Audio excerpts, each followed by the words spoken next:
I'm going to show you guys how I created this slamming door into this epic hit. Alright, so this is my sound design session. While I was making this sample, I turned off the grid, so I didn't really have anything snapping the grid. Not really sure why I did that. So I have the sample here, and this is the original sample. Well, it sounds processed now, but without all the effects, let me just show you real quick. That is the slamming door. I then went ahead and turned the warp off, just so I can mess with the pitch. So the first group here, as you can see, I have 3 separate audio tracks for this slamming door hit. So I got hit 1, 2, and 3. And the first one, I just left the pitch alone, so I just left it as is. It's just a normal sample. And then for the second sample, I pitched it up by plus 11 semitones. And then for the third hit, I set it to plus 17 semitones.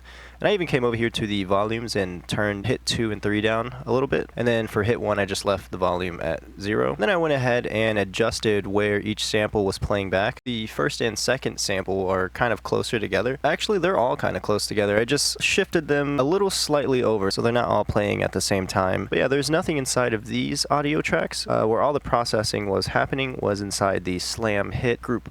So I'm going to go ahead and show you guys that really quickly. Go ahead and open up this group, and I have all of the effects happening in 2 separate groups. So I have a FX group, and then I have a post stuff. So for the FX group, that is what it sounds like, and then without, just a bunch of slamming doors.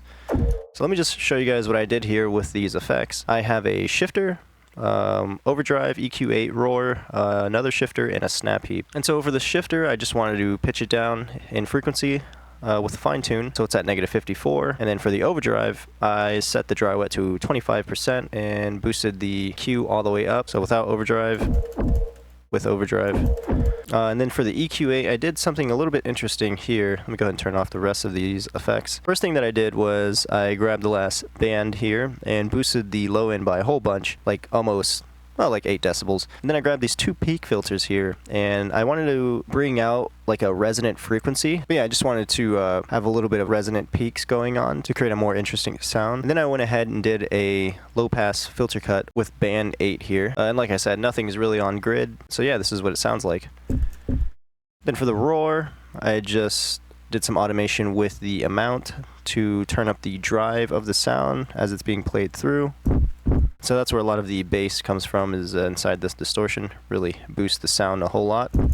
And then the next thing that I added was another shifter, and inside of here I just turned down the frequency with a fine tune.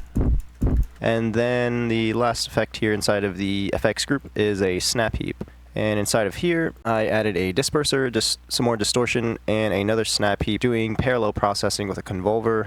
I added a delay, frequency shifter, and 2 filters. And so with the disperser, these are my settings. I turned the amount up all the way, and I didn't really mess with the pinch. I set the hertz to 252.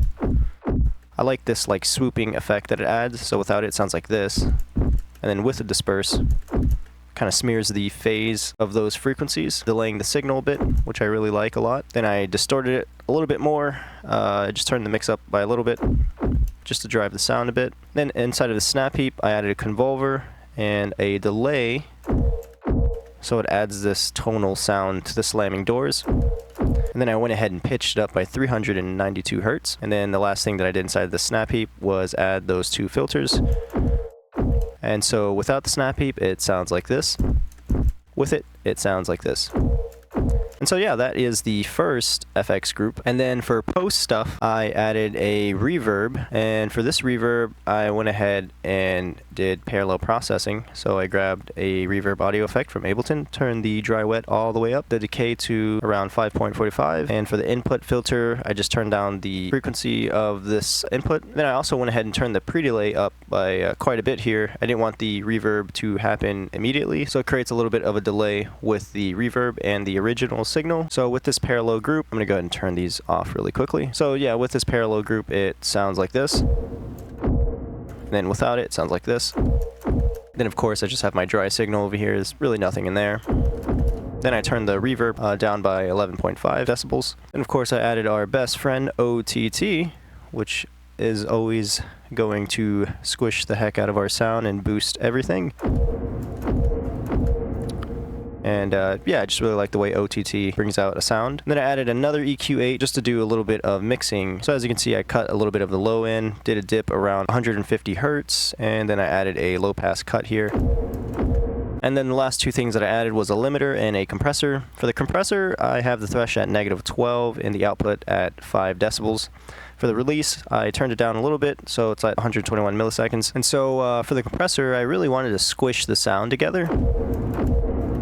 And of course, I could just turn up the reverb parallel processing over here, but I decided I just wanted to squish the sound all together. And so yeah, that is our slamming door with our effects group and post effects. So once I got everything sounding to the way I wanted, I went ahead and created a separate audio track, and this was the signal that I got from the recording. I must have probably messed with the EQ8 when I was recording this sample. But yeah, this is what it sounds like. And then I just started messing around with this sample, and I really liked the way it sounded when I pitched it all the way down. So I'm going to turn the warp off here real quick. I pitched it to like -30 semitones, and I got this really interesting sound. Here, let me just play the sample for you guys. And so I really liked the way that sounded, and I put it inside this group here, just an idea. And I think, well, this sample, of course, is this one, so it might sound a little bit grittier. And so it sounds like this, which I thought was really cool. And I'm like, oh snap, alright, that might sound cool with like hi-hats in the background. So I went ahead and added some hi-hats from the FM synthesis video that I made the other day. And so with everything, it sounds like this.